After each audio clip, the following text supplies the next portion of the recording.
Welcome to Transforming Trauma Podcast, a complex trauma podcast through the NARM Training Institute. My name is Sarah Bueno, and I am a psychotherapist here in Chicago and currently a NARM student. And I am so excited to share this podcast with you all. Transforming Trauma is presented by the NARM Training Institute.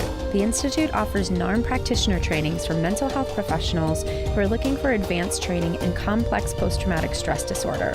The NeuroAffective Relational Model is a cutting-edge, innovative approach for resolving CPTSD, addressing attachment, developmental, relational, and intergenerational trauma. Today's guest is a dear friend of mine who is also a therapist in Chicago, Dr. Bianka Hardin. She is a somatic experiencing practitioner, a NARM therapist, licensed clinical psychologist, professor at the Chicago School of Professional Psychology, and the owner of Centered Therapy Chicago, LLC. Bianka has been a trauma therapist for over 20 years and teaches graduate trauma courses and is a training assistant for NARM and SE. Bianka founded CTC in 2014 with the mission to help children, adolescents, and adults improve their mental health and quality of life. She provides therapy, supervision, and consultation services and presents in the community on issues related to parenting, child abuse prevention, self-care, mindfulness, trauma-informed care, trauma stewardship, and cultural issues. So I hope you enjoy listening to this episode as much as I enjoyed this conversation with Bianka Hardin.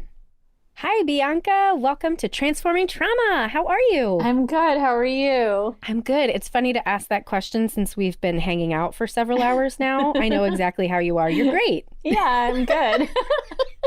And I guess I should give you your agency and let you tell me how you are. I'm doing really great. Thanks for asking. Yeah. So we're really excited to be launching this podcast for the NARM Training Institute. And I'm really, really happy that you are one of our first guests. And I talked about you on the intro episode, actually. So no pressure. Well, I am honored to be here. And I was really glad that I was asked to be a part of this. I think this is really meaningful and important. So thank you so much for having me today.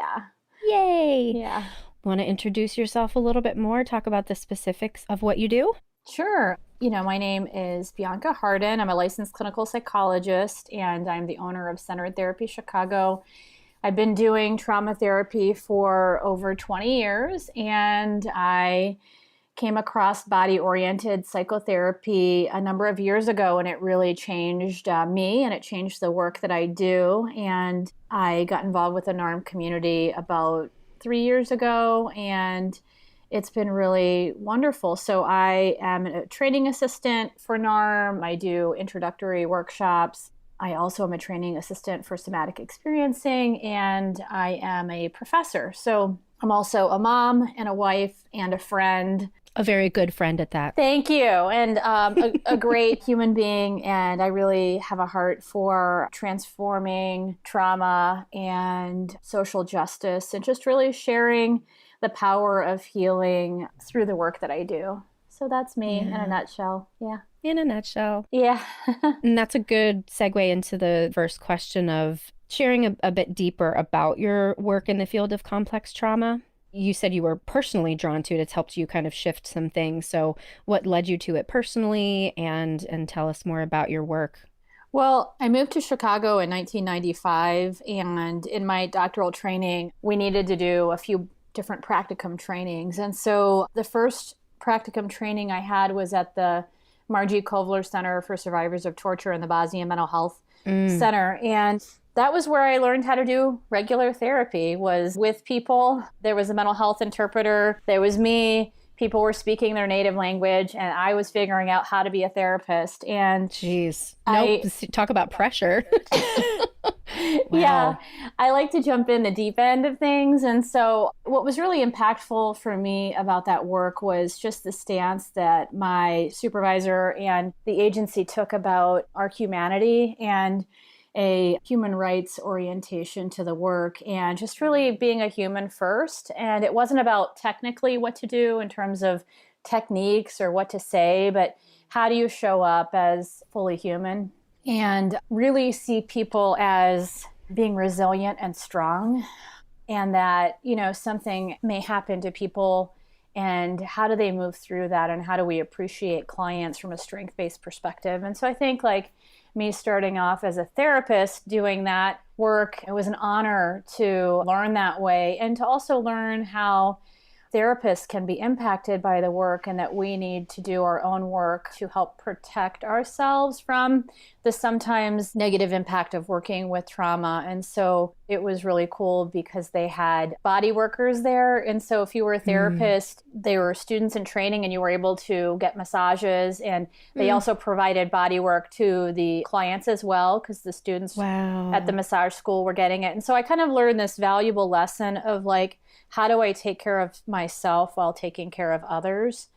That's just how I got into the trauma work. And I also learned that there was so much happening in the world that I had no idea was going on. And it kind of felt like I was in a little American bubble and not really understanding trauma was happening all around the world. So it really kind of planted some seeds that are still coming to fruition today. And then after that, I read Judith Herman, Trauma and Recovery, and learned about relational therapy, feminist therapy, and really practiced in that way for many years. And another thing that I did to take care of myself was started doing education to the community about what trauma is and the impact of trauma on witnessing trauma on young children. And so that outreach and social justice element of the work really balanced out being a trauma therapist. And so that was really important for me in terms of thinking about my role in things and what can I do to make societal change. I'm curious because as therapists who are getting trained in this, when we say trauma, I think we have a collective shared understanding of what that is. But I'm curious what those trauma trainings looked like for the general public. What were you talking about? What were you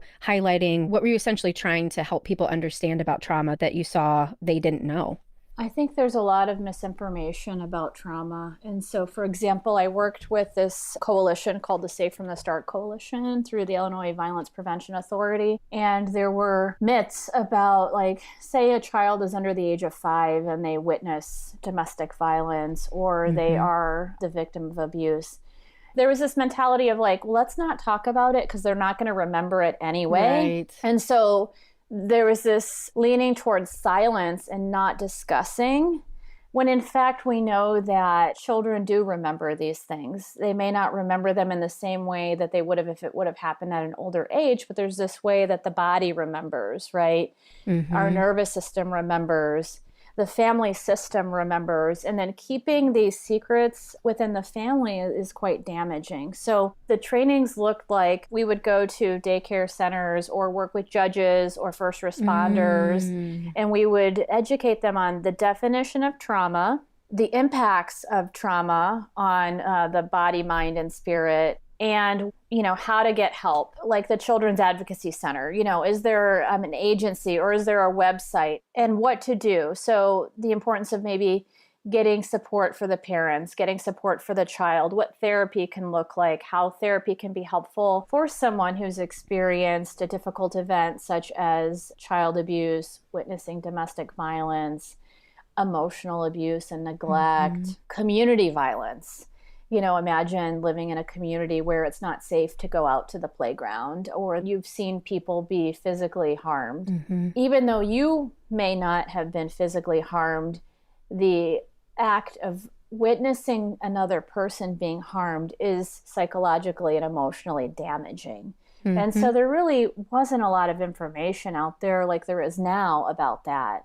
And I believe the more we can educate ourselves about what trauma is, the impact, a normal impact. It's a way that like we can experience event, and for us to be impacted is normal. It's not normal, right? The normal impact of being abused or victimized in some way, it takes the stigma out of it, and then it also provides some hope that there are ways that we can help children and adults work through these traumas, whether it be in a group, individual therapy, couples, family, even creativity, creative outlets, you know, like making artwork, making music, poetry, rapping. You know, there are so many ways that we can work through.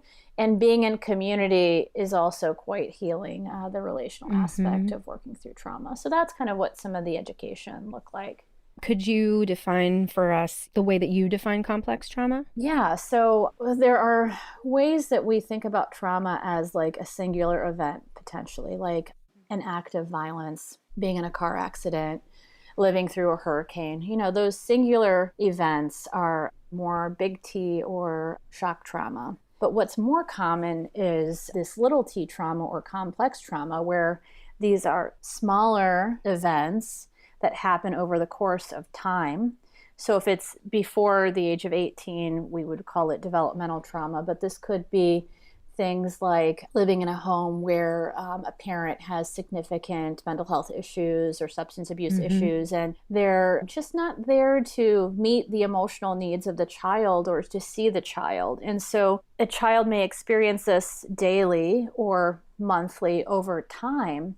And so it's more subtle but quite insidious in that it impacts the way we view ourselves, our identity, and how we relate to others.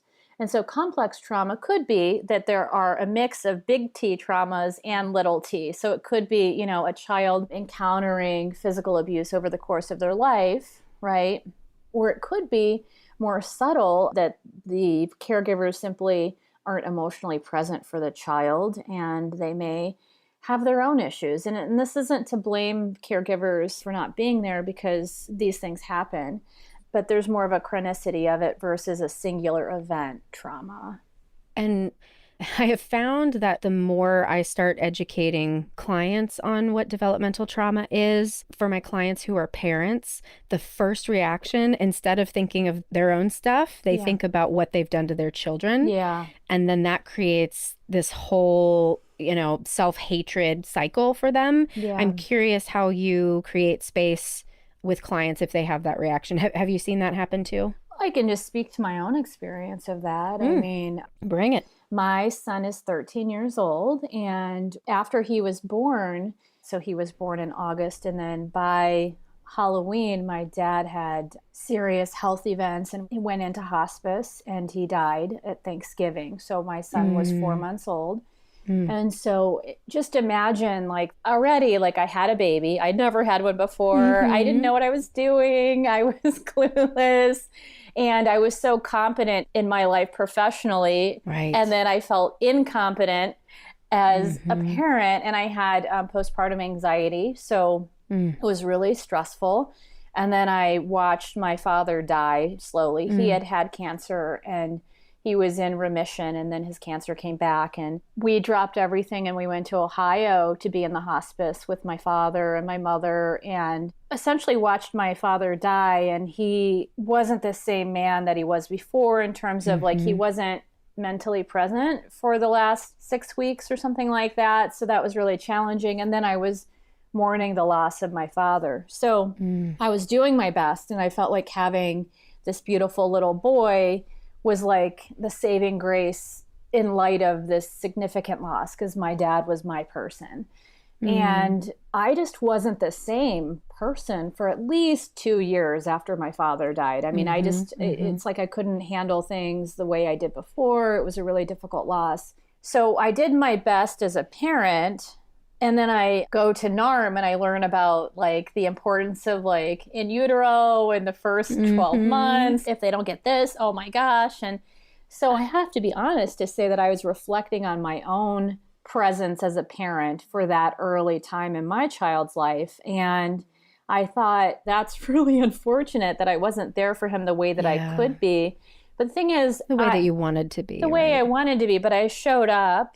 And I did my best in light of this loss that was no one's fault, and had some compassion for myself. So I think it makes sense to worry about all the ways we can mess up our children, especially if you're a therapist. I think you might even think about that a little bit more. I imagine. I was balancing that with also life happens and difficult things happen that are out of our control. And that I really believe parents are doing their best. And so I think me holding that while also hearing the ways parents beat themselves up, I can understand how I showed myself compassion. And then I can hold that when I'm talking with them. And they may not have it for themselves, but I can feel that's there and understand the ways they're relating to themselves.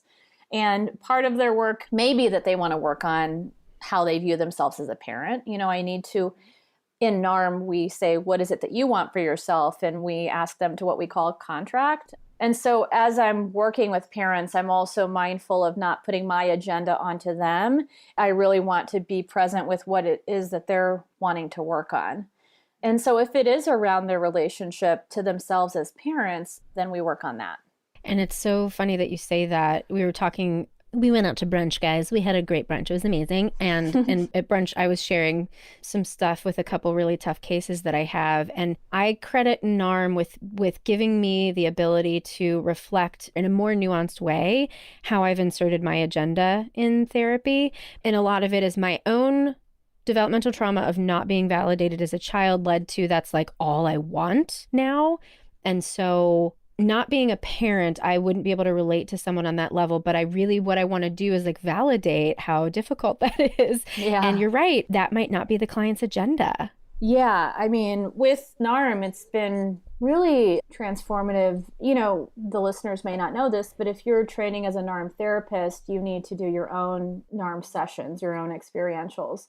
And it's a way of learning from the inside out. And I was actually talking to one of the trainers at my gym this morning, and I was telling him about NARM because that's what I do. I talk about NARM at the gym, and I was telling him... We are walking little commercials. I love it. I was telling him I'm getting to do this podcast today and how excited I am. And I had said, one thing that makes NARM special and unique is that anyone who really wants to do NARM and become a NARM certified therapist or practitioner, they need to do their own experiential sessions. And he was like, oh, really? And I said, yeah, but I mean, what would you think? You're a personal trainer. Would you really trust someone as a personal trainer who wasn't working out? It's the same thing. Yeah, that's a really great analogy. Yeah. I mean, would you go to a personal trainer who doesn't work out and doesn't eat well? I mean, it's just not going to work. So in NARM, we believe in the importance of understanding our own healing journey, our own struggles, and holding it with humility. And I think that's really important, is that we're doing our own work. And so like often before going through the NARM journey, I might have an agenda for a client and put that onto them. But when I experienced it in the client seat, when the therapist said, what is it that you want for yourself? What I learned was that I had no idea what I wanted for myself. It blew my mind because I'm so accomplished and driven and a business owner. And that like when I'm in the client seat, that question was hard for me to understand. And then how did I relate to myself in that not knowing? I think it's because, I didn't have the experience of someone really querying into how things were for me and nurturing me early on in that way emotionally. My physical needs were definitely taken care of, but emotionally, not so much. I think that there are lots of trainings that ask the therapist to do their own work. I'm a therapist who I get trained in a modality because I want it to fix me. That is always my number one agenda, but I have found that that's not how a lot of people think. So I've been in situations where I've been called to do that work on myself before, but there's something so much deeper about the NARM process and doing it that is unraveling really the foundation of, we talk about survival styles as having come out of our developmental trauma and the way that we use what in the field we would call potentially maladaptive behaviors, and we kind of flip that and call them survival styles in NARM, that's based on the trauma. And there's something about the unwinding of that I have experienced so many different types of therapy, but nothing as deep as this. Would you agree with that? Yeah, I would definitely agree with it. I've done traditional therapy before for many years, and it was very helpful. And then I've done somatic experiencing therapy, which is a bottom-up, meaning body-oriented approach to processing trauma. And both of those were quite helpful. I think that what I can do is I can talk and talk and talk and talk and do more frontal work, but nothing's changing somatically for me, and even the deep way I see myself may not have changed that much. But with NARM, it's utilizing the frontal lobe, the top down and the bottom up. And so you've got this way that you're working at your whole experience, which is really rare. I'm sure there are other models that do it, of course, but I haven't experienced those. I can only speak to my haven't experience. either, Yeah, I can only speak to my experience with NARM, but there are ways that I felt such vulnerability as a recipient of NARM and allowed myself to have that experience. I also had this experience of having emotion and not understanding how to put words to the emotional experience I was having. Yes. And so if I was like, go into my frontal lobe and like put a word on that, it's going to take me out of the experience. So it's this way of like the therapist just being with you wherever you're at, whether you are able to differentiate your emotions or not. But like, it's really increased my capacity to be with really big emotional experiences where I think before I would get afraid and I would close it down and then I would go up to my frontal lobe and try to figure it out just up there by myself, you know, but this, there's this relational piece of NARM where the therapist is with you in it, supporting you, and doesn't have an agenda, and they're not pushing you one way or another. They're just with you. And I think for me, that holding just felt so nurturing for me and my whole being and allowed me to kind of grow up emotionally, like in the room, you know? That's a beautiful way to put it. Yeah. And so I just feel more calm and thoughtful and less reactive. I just feel lighter. And I had a client say something really interesting. She said, through this work, I feel like I've woken up to my own life. You know, so like there's this way we move through life and we're just doing life. But now I feel like I'm a relational participant in life and I'm not just doing life, I'm in life. That's beautiful. So what led specifically to NARM? How did you get from your trauma work to SE to NARM? Yeah, so back to the previous story, I was doing relational feminist psychotherapy with clients. I'm a huge fan of Judith Herman. I think she's amazing. So I'm doing the work and I'm doing what I felt was like everything that Judith told me to do, like as if she's my friend, you know, but like I was like doing it. Judith said, I'm working the 3 stages of recovery and doing that pretty relationally, authentically, and through a feminist lens. And it just felt like we could go to a certain point and then that was it, you know? Yes. A good friend of mine, Dr. Shar Pierce, who I like to tease and say she stalked me for many years, saying, you really need to do somatic experiencing. It's life-changing. You would love it. And so I decided to sign up for the training. I had no idea what I was getting into because I don't read ahead. I just kind of like trusted her and I was like, this sounds cool. And then I went and I was like, oh, wait, this is 3 years. But of course, like once I fall in love with something, I'm like in it to win it. So I'm like, of course I'm doing it. I'm doing all the sessions. And it was really wonderful. It's a wonderful community to kind of understand how trauma is stored in the body, not in the event. Right. And it kind of like blew my mind because that's not anything I had really learned before. And this is before The Body Keeps the Score or maybe around that time. Like people weren't talking about that. So it was really mind-blowing for me to just think about that and then talk about like parents feeling bad for the ways they harm their child. I was thinking like, how could I have been practicing psychotherapy and not understand the impact of the body? And like, if only, you know, and I think people have this with NARM as well, but you know, we're just doing our best with the tools that we have. And so it was really transformative to be in the SE community, to do that work for myself and for my clients. And through that, I got to know Brad Kammer, and he is on the SE faculty. And he would do these day-long trainings before the SE training came along. So I would go to those, and he did stuff on developmental trauma. And this is before it was called, I don't know if it was called NARM or not, but that wasn't in my awareness. It wasn't a thing yet. Yeah, it wasn't in my awareness. So I would attend these and I'd be like, oh, this is really cool. I would like it. And then he did a day-long NARM introduction that I attended. And I felt like this intuitively makes sense to me because at my roots, I'm a relational psychodynamic feminist, like an RCT, relational cultural theory, trauma therapist, right? And then I started doing SE. And so I was kind of like, how do I do this and use the wisdom of the body? And so I was kind of doing some things intuitively. So I decided to sign up for NARM, and I told myself, like, Bianca, if you're already doing this, girl, you just go to one. You don't need to go to everything. Right. Like, what if you're already doing this? Like, Right. So, yeah, I think that too. I'm sure I'm already doing. I'm sure of it. It's just I was intuitive. so confident that I was combining SE and psychodynamic, but I enthusiastically went with that. Mm-hmm. Anyway, I went to the first module, and it just blew my mind about how comprehensive it was. Like, yes, I was doing some things intuitively, but I didn't have a framework for understanding it and organizing it.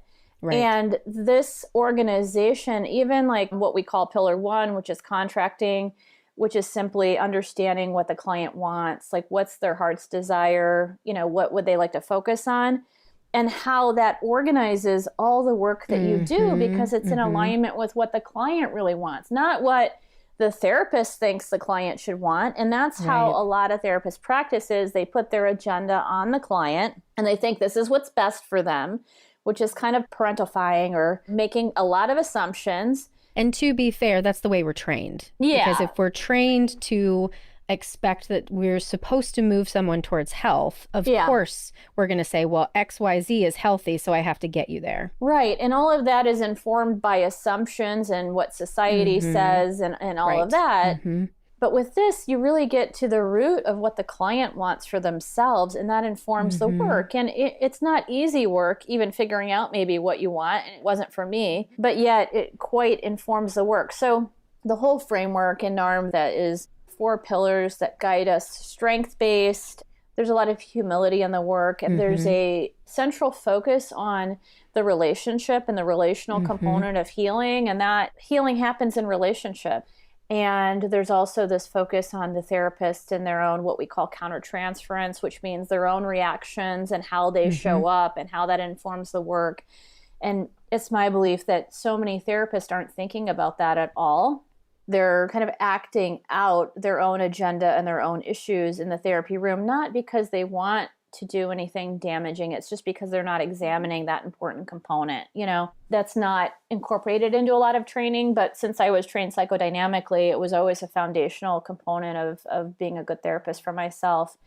So anyway, I went to module 1, and then I was in it to win it. I was like, okay, sign me up, and can I assist? And yes, this is great. So it's really helped me as a person, and I have really worked on my own personal vulnerability and my ability to authentically show up, which has been really amazing, because I moved around a lot as a kid, moving every 1 to 3 years. I changed schools midway through. I lived in different countries. I lived in the States, different areas. And like, when you do that, if you don't make connections and make friends, you're on an island and you suffer, right? So I'm really good at like knowing what to say and what to expect and looking around, but like, how often do I actually show up as my authentic self? And is that safe?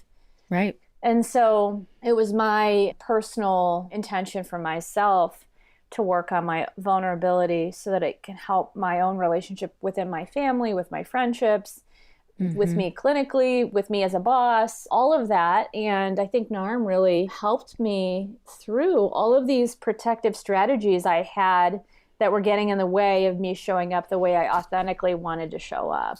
So I found something that has been personally transformative. And whenever I do that, like, I want to tell everyone about it. I mean, yes. My experience with NARM is that I've seen it personally, and in the training, I've seen my friends and peers go through it and really transform how they're showing up in the world.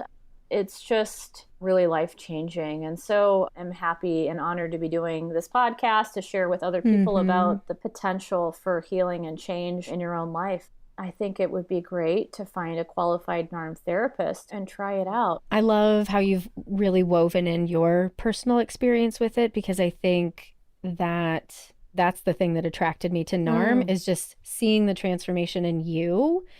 And I was like, I want that. I'll take it. Yeah.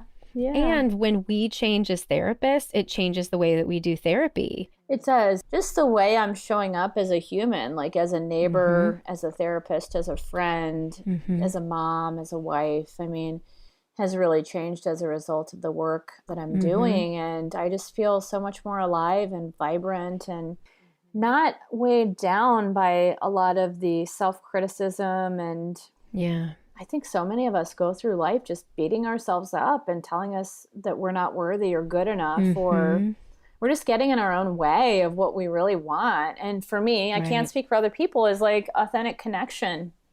I want to have fun, I want to be connected. I want to enjoy life. I want to make a difference, and just getting in my own way of efforting and beating myself up and not feeling good enough. And that's no fun, No, it's not fun. I can tell you from personal experience, not fun.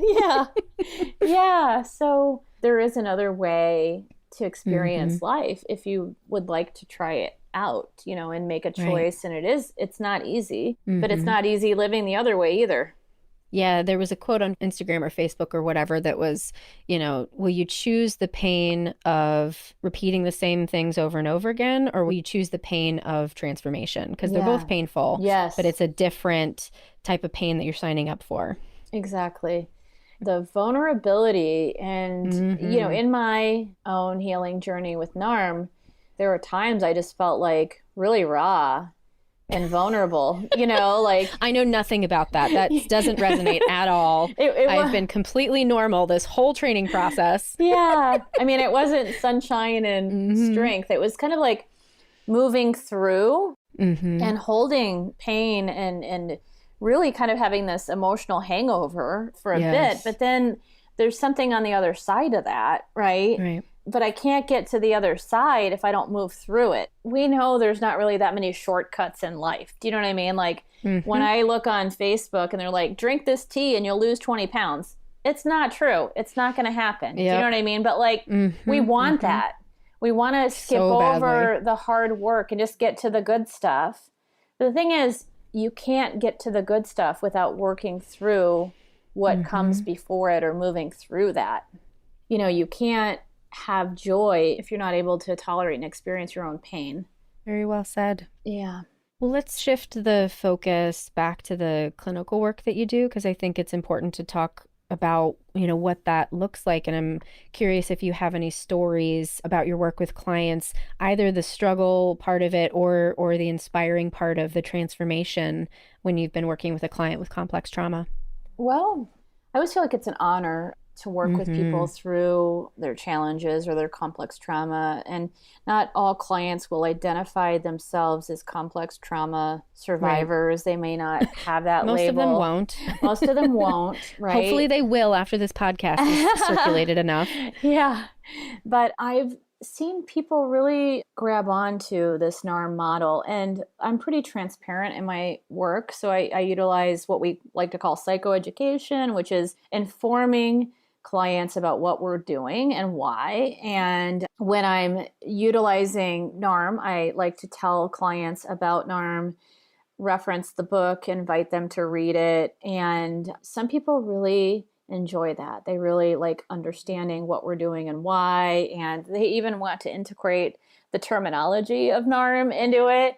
It's been really nice educating clients on what we like to call a contraction and an expansion. So like, say someone's working on their intention, and say their intention is to be more compassionate for themselves or something like that. And so in NARM, we also use something called agency. So we're noticing when someone's doing something they want to be doing, or they're doing something that's getting in the way of what they want to be doing, right? So we may notice someone is potentially showing some self-compassion. And so there's this softness that you may see with someone, and perhaps they're only able to tolerate it for 3 seconds, right? And then they start criticizing themselves that their work isn't going fast enough, and why are they still in therapy? They've been in therapy for so long.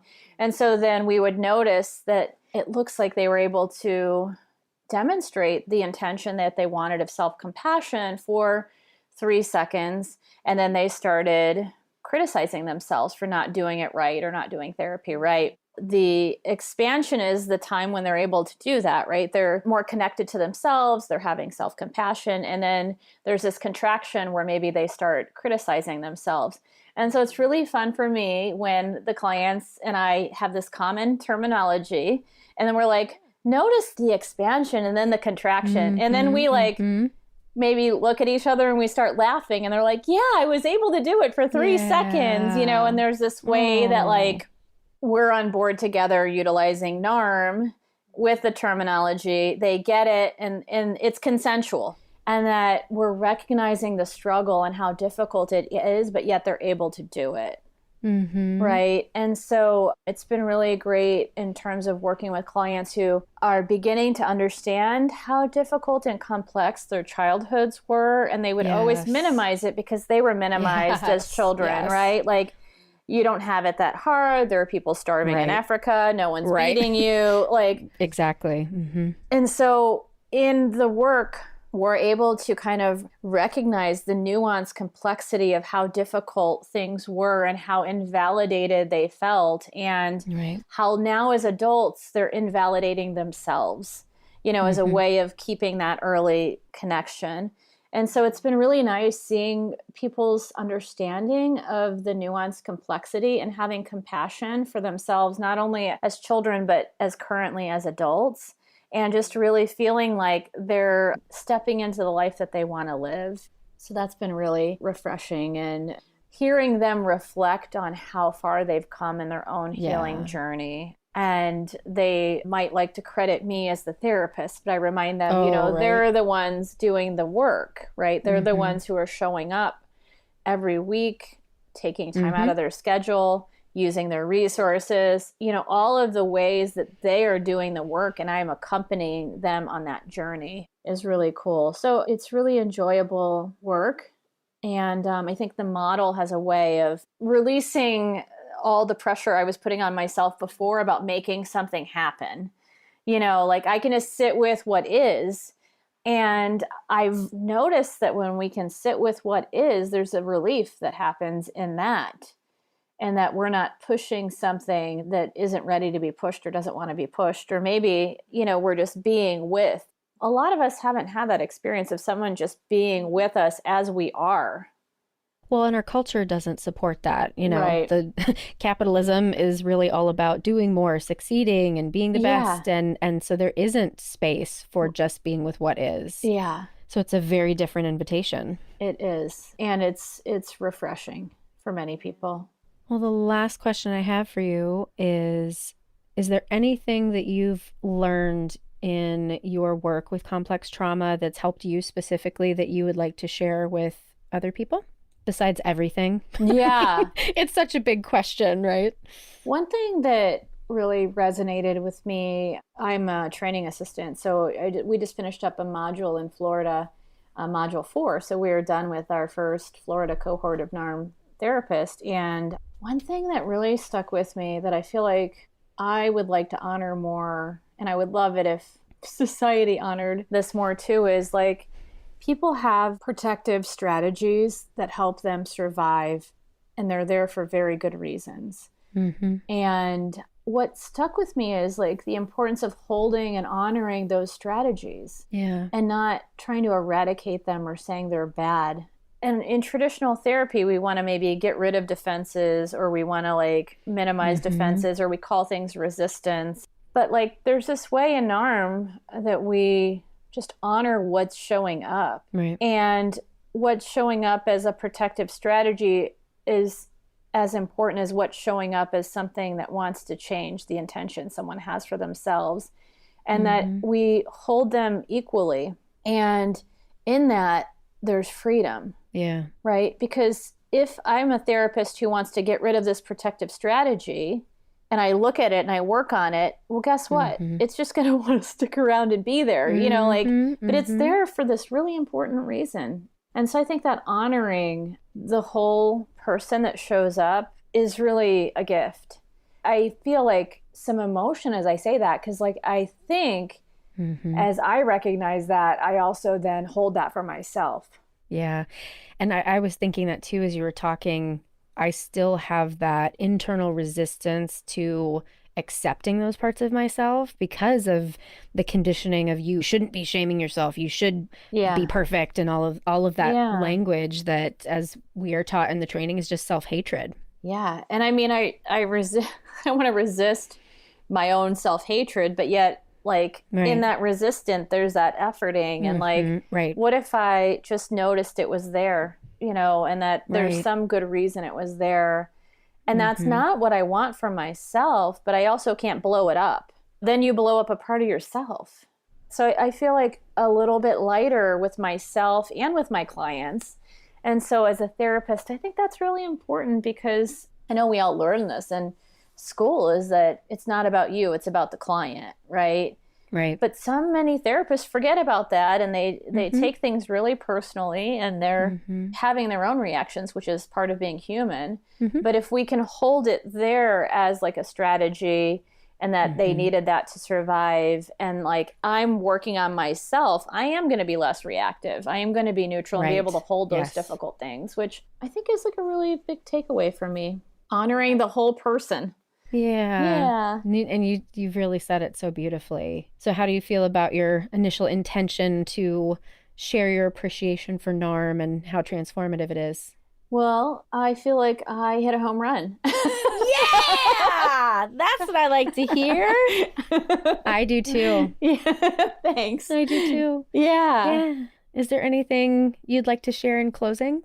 I do believe that change is like throwing a pebble in a pond, and then there are these ripple effects, and that like one person's healing journey not only impacts themselves, but their family and their community and their clients. And so I do hold hope for greater healing in society, and I think we really do need it. And I think that NARM is part of the answer to just creating healing in society. So, you know, I'd like to thank everyone for their interest in tuning in, and thank you for being with me to talk about it. So what do you think? Is Bianca something else or what? I dig her. I'm going to keep her as a friend. Thanks so much for joining us for today's episode. If you want to learn more about Bianca and the work that she does, you can check out the show notes or visit us at www.narmtraining.com/transformingtrauma. That's www.narmtraining.com/transformingtrauma. The Transforming Trauma podcast is brought to you by the NARM Training Institute. NARM practitioner trainings for mental health professionals are offered across North America and internationally.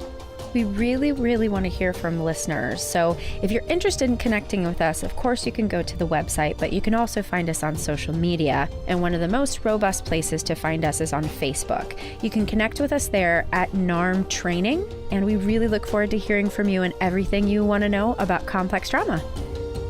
Thanks as always to Andrea Klunder and the Creative Imposter Studios for producing and editing, and to Tori Essex for our album art.